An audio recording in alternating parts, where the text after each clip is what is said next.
ఇంటి పేరు నిలబెట్టడం లేదా ఒక వంశాన్ని నిలబెట్టడం అని అంటే అది ఒక అబ్బాయితోనే సాధ్యం అనేది కొన్ని సంవత్సరాలుగా పాతుకుపోయిన మాట.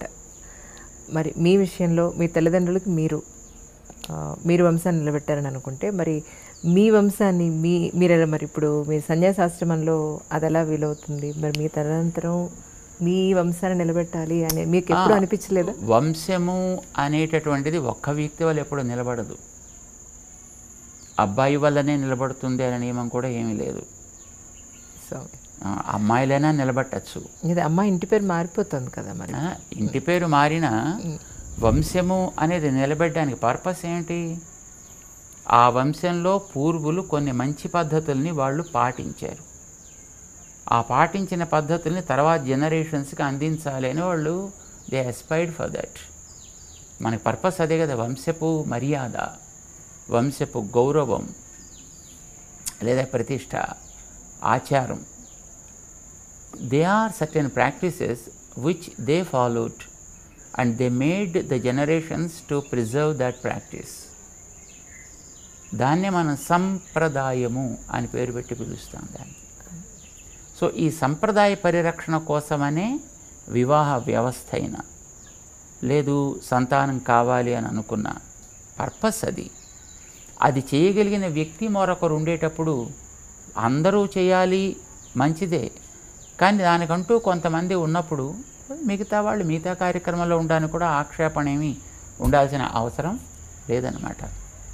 అంచేత వంశపు ఆచారాన్ని నిలబెట్టడం అనేటటువంటిదే లక్ష్యంగా మనం పెట్టుకున్నప్పుడు ఒక వ్యక్తి ఉంటే ఎస్ వారిని సమర్థవంతంగా తయారు చేసి మిగతా వాళ్ళు మిగతా కార్యక్రమాలు కూడా చూడవచ్చు.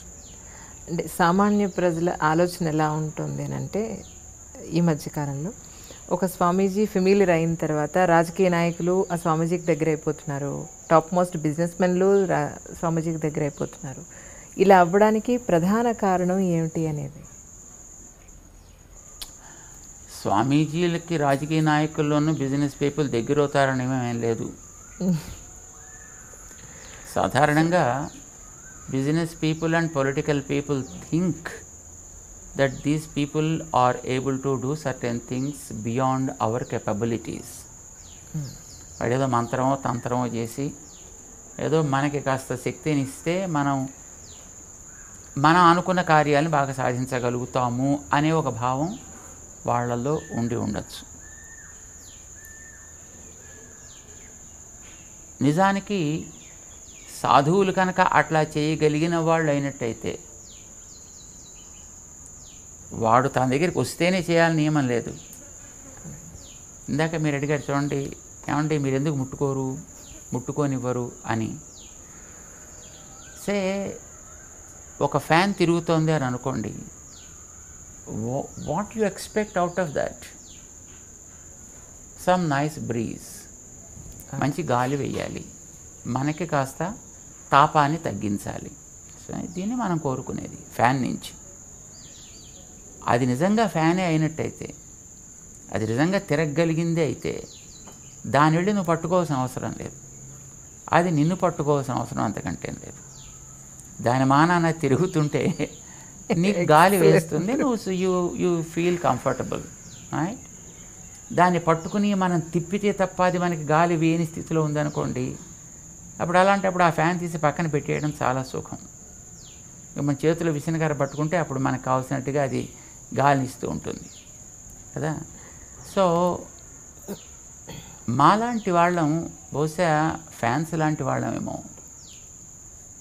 It not fan for somebody but we are fan for the society. So we give the breeze. If you are really able to give the breeze, no one need to do anything to us.